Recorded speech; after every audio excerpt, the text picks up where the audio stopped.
ఒకవేళ మిమ్మల్ని కానీ బాగా పాపులర్‌గా ఉన్న యానిమేస్‌లో స్ట్రాంగెస్ట్ విలన్ ఎవరని అడిగితే ఏం చెప్తారు? కొంతమంది 'డ్రాగన్ బాల్' ఫ్యాన్స్ 'ఫ్రీజా' అంటారు. అండ్ 'నరుటో' ఫ్యాన్స్ ఏమో 'మాదరా ఉచిహా' అంటారు. అండ్ కొంతమంది 'సోస్కే' 'ఐజన్' అని చెప్తారు. సో టుడే మన వీడియోలో బాగా పాపులర్‌గా ఉన్న యానిమేస్‌లో స్ట్రాంగెస్ట్ విలన్స్ ఎవరో చూద్దాము. లైక్ వాళ్ళని టాప్ 10 వీకెస్ట్ టు స్ట్రాంగెస్ట్‌గా అయితే ర్యాంక్ చేద్దాము. సో 10థ్ ప్లేస్‌లో లైట్ యగామి. సో లైట్ దగ్గర డెత్ నోట్ ఉండడం వల్ల ఒకరి ఫేస్ అండ్ ఇంకా నేమ్ కానీ చూసాడు అంటే ఇన్‌స్టాంట్‌గా వాళ్ళని చంపేయగలుగుతాడు. సో డెత్ నోట్‌లో వాళ్ళ పేరు రాస్తే వాళ్ళు అక్కడితో చనిపోతారు కన్వీనియన్షియల్ మీన్స్ వల్ల.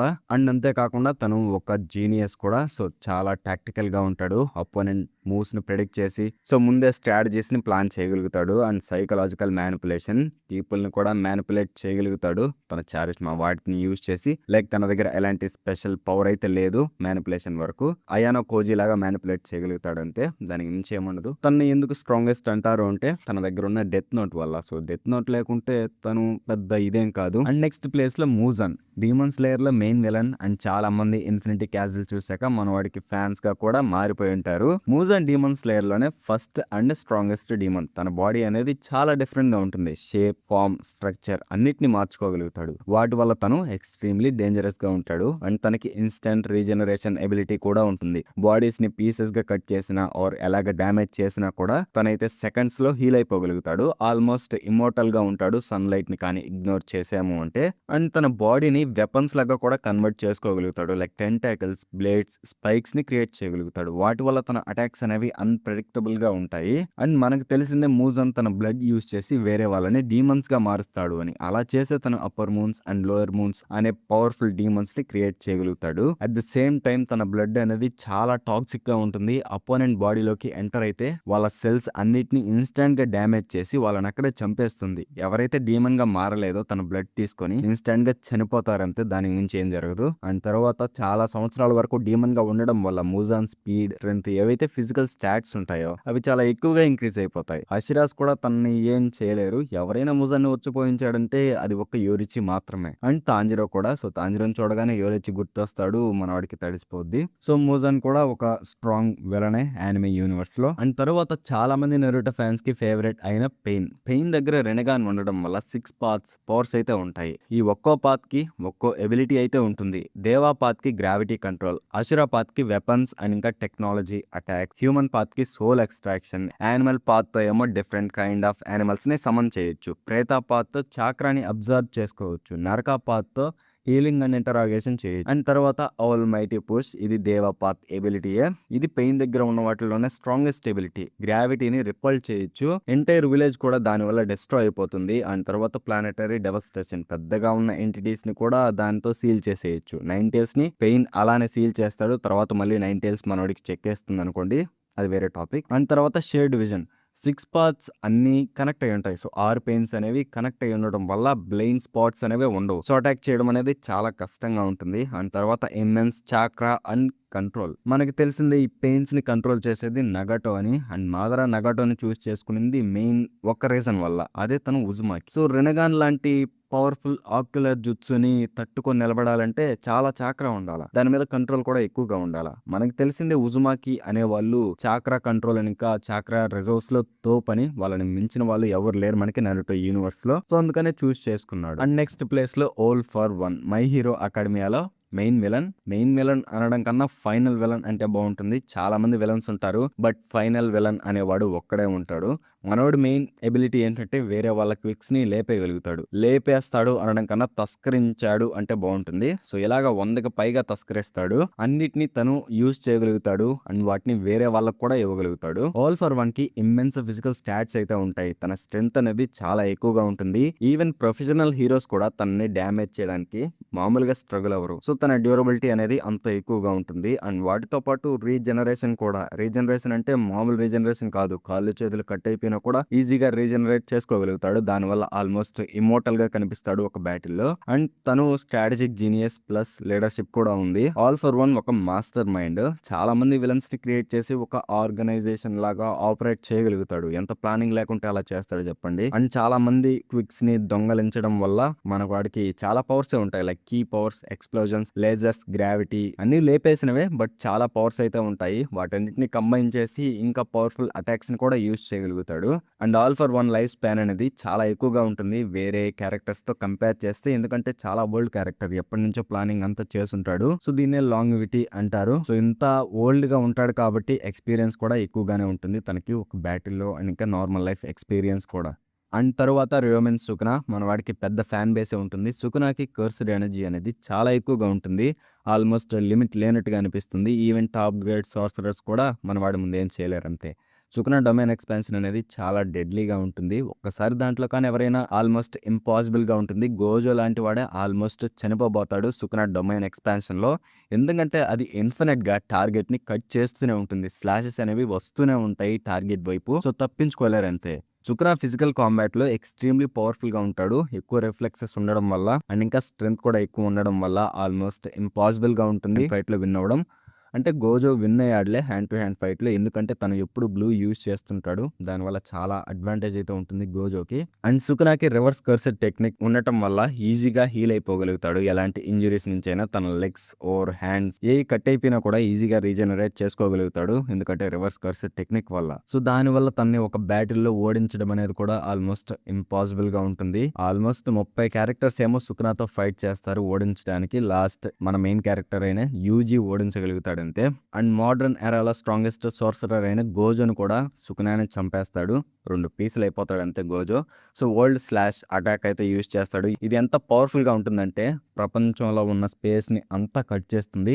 సో ఆ స్పేస్ లో ఉండడం వల్ల గోజో కూడా చనిపోతాడు. అండ్ తర్వాత ఇము ఎవరో మీకు తెలుసు, వన్ పీస్ లో మెయిన్ విలన్ కాదు, ఫైనల్ విలన్. మన వాడికి ఇలాంటి పవర్స్ ఉన్నాయి అవి ఇవి అంటూ ఏం రివీల్ అవ్వలేదు. బట్ నా దగ్గర ఒక స్టేట్మెంట్ అయితే ఉంది. అది పర్ఫెక్ట్ గా పనిచేస్తుంది ఎందుకు ఇముని 5th ప్లేస్ లో పెట్టాము అనే దానికి. సో ఆ స్టేట్మెంట్ చెప్పే ముందుగా అయితే మీ అందరికీ తెలుసని అనుకుంటున్నాను. ఇము ఫేస్ అయితే రివీల్ అయిపోయింది. మామూలు హ్యాండ్సమ్ గా లేడంతే. అసలు ఎవరు ఎక్స్పెక్ట్ చేయలేదు. అండ్ కొంతమంది బాధపడుంటారు ఎవరైతే ఇము అమ్మాయిగా ఉంటాడు అని. మన వాళ్ళకి ఏం గోల్స్ ఉన్నాయో మైండ్ లో తెలియదు. ఫేస్ రివీల్ అయితే మామూలుగా లేదు. అండ్ ఆ స్టేట్మెంట్ ఏంటంటే ఇము అనేవాడు వన్ పీస్ లో final villain, Luffy main hero. Main villain ని డిఫీట్ చేయడం అనేది హీరోకి ఉన్న ఆబ్జెక్టివ్ లాంటిది. సో ఇముని డిఫీట్ చేయాలంటే లూఫీకి చాలా స్ట్రెంగ్త్ కావాలి. వాటితో పాటు వేరే కూడా ఉంటాయి.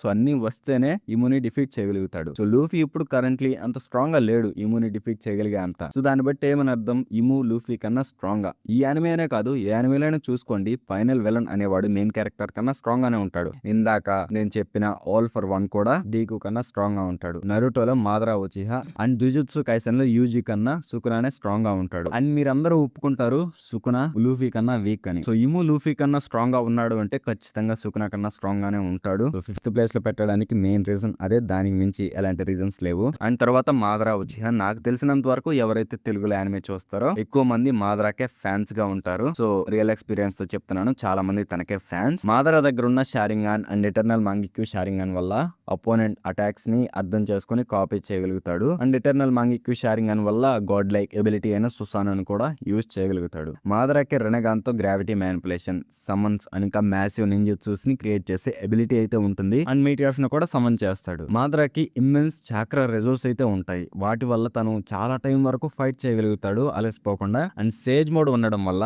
God like sensory perception abilities అయితే ఉంటాయి. కొన్ని వేల కిలోమీటర్ల దూరంలో ఉన్న వాళ్ళని కూడా సెన్స్ చేయగలుగుతాడు. కళ్ళు మూసుకొని కూడా ఫైట్ చేయగలుగుతాడు. అండ్ హషిరామ చాక్రాని అబ్జర్వ్ చేసుకున్నప్పుడు వుడ్ స్టైల్ కూడా యూజ్ చేయగలుగుతాడు. మనకి తెలిసిందే హషిరామ సెల్స్ అనేవి ఎంత ఓవర్ పవర్డ్ గా ఉంటాయో. అవి చేయలేని పనులంటూ లేవు అసలు. ఎలాంటి వాటికైనా ఒక ప్లాట్ హోల్ లాగా హషిరామ సెల్స్ అయితే ఉంటాయి. అండ్ ఇడో టెన్సేగా మారినప్పుడు మాదరా ఇమ్మోర్టల్ లెవెల్లో అయితే ఉంటాడు. అంటే ఇమ్మోర్టల్ గా మారిపోతాడు తను అక్కడతో. బట్ అసలైన ఇమ్మోర్టాలిటీ ఎప్పుడు దొరుకుతుందంటే 10 tails అండ్ ఇంకా గాడ్ ట్రీని అబ్జర్వ్ చేసుకున్నప్పుడు పక్కా ఇమ్మోర్టల్ గా మారిపోతాడు. తనని 2గా కట్ చేసినా ఏం కాదు. సో పీసులుగా చేసినా కూడా ఏం కాదు. మాదరా ఈజీగా రీజనరేట్ అయిపోగలుగుతాడు అంతే. సో మాదరాకి ఉన్న ఇన్ఫినిట్ చాక్రా అండ్ ఇంకా ఇమ్మోర్టల్ కాబట్టి వాటితో పాటు చాలా జుట్సూస్ ఉండడం వల్ల నేనైతే 4th ప్లేస్ లో పెట్టాను. తర్వాత ఐజెన్ సాస్కే, మనవాడు మెయిన్ విలన్ మాత్రమే. ఫైనల్ విలన్ అయితే అయితే కాదు. ఫైనల్ విలన్ వచ్చేసి యాహ్వాక్. ఐజన్ కీడోస్ అనేవి ఎంత పవర్ఫుల్ గా ఉంటాయంటే క్యాప్టెన్స్ కూడా వాటి ముందు ఏం చేయలేరు. ఆల్రెడీ ఐజన్ స్టార్టింగ్ లోనే తన కీడో యూజ్ చేసి క్యాప్టెన్స్ ని డిఫీట్ చేస్తున్నాడు. అండ్ ప్రతి బ్లీచ్ క్యారెక్టర్ కన్నా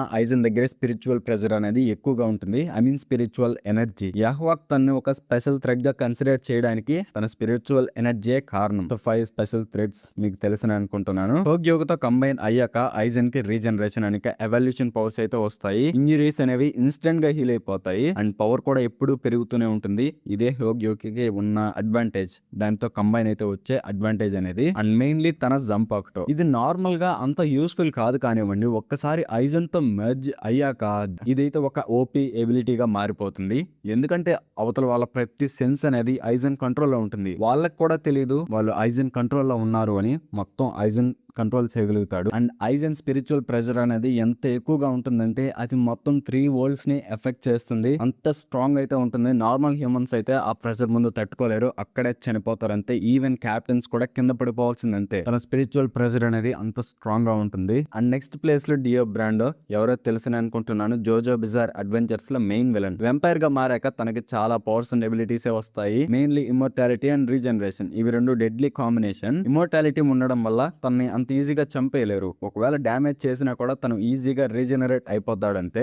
అండ్ వాటితో పాటు సూపర్ హ్యూమన్ ఫిజికల్ క్యాపబిలిటీస్ కూడా లైక్ స్ట్రెంత్, స్పీడ్, డ్యూరబిలిటీ. వాటితో పాటు అదర్ వ్యాంపైరిక్ ఎబిలిటీస్ కూడా తన దగ్గర ఉంటాయి. లైక్ అవతల వాళ్ళ లైఫ్ ఫోర్స్ ని లాగేసుకోగలుగుతాడు. ఇది ఒక వ్యాంపైర్ కి ఉండే లక్షణం. ఎన్హాన్స్డ్ కాంబాట్ స్కిల్స్ కూడా ఉంటాయి. స్టాండ్ యూజర్ గా మారక ముందు కూడా డియో ఒక tactical and great martial artist and ఒక ఫైటర్ కూడా. సో వ్యాంపైర్ గా మారాక ఈ స్కిల్స్ అనేవి ఇంకా ఇంక్రీజ్ అవుతాయి. అండ్ డియో ఒక మ్యానిపులేటర్ కూడా. అంటే అవతల వాళ్ళని మ్యానిపులేట్ చేయగలుగుతాడు. అది స్పెషల్ పవర్ కాదు. లైక్ అయాను, కోజీ వీళ్ళు ఎలాగైతే చేస్తారో ఇలానే డియో కూడా అవతల వాళ్ళని మ్యానిపులేట్ చేయగలుగుతాడు. అండ్ ఇంకా ఇంపార్టెంట్ ఏంటంటే తను ఒక స్టాండ్ యూజర్. డియో స్టాండ్ వల్ల తనకి ఒక ఎబిలిటీ అయితే ఉంటుంది. అదే టైం ని ఆపేయగలుగుతాడు. టైం ని ఆపేసినప్పుడు అవతల వాళ్ళు ఎవ్వరు మూవ్ అవ్వలేరు. తను ఒక్కడే మూవ్ అవ్వగలుగుతాడు. అండ్ ఇప్పుడు మన లిస్ట్ లో నేను చాలా విలన్స్ నే చెప్పుకున్నాను. వీళ్ళందరూ కూడా టైం వల్ల ఎఫెక్ట్ అవుతారు. ఒకసారి కానీ టైం ని ఆపేశారంటే వాళ్ళు కూడా టైం ఆపేసినప్పుడు కదలలేరు. సో అందుకనే డియోని సెకండ్ ప్లేస్ లో పెట్టాను. అండ్ ఫైనలీ ఫస్ట్ ప్లేస్ లో మంకీ, అదే ఫ్రీజా. డ్రాగన్ బాల్ లోనే one of the most powerful being. Even gods ని కూడా రైవల్ చేయగలిగే స్ట్రెంత్ ఫ్రీజా దగ్గర ఉంటుంది. నేను ఆల్రెడీ చాలా వీడియోస్ లో చెప్పాను గోకు యూనివర్సల్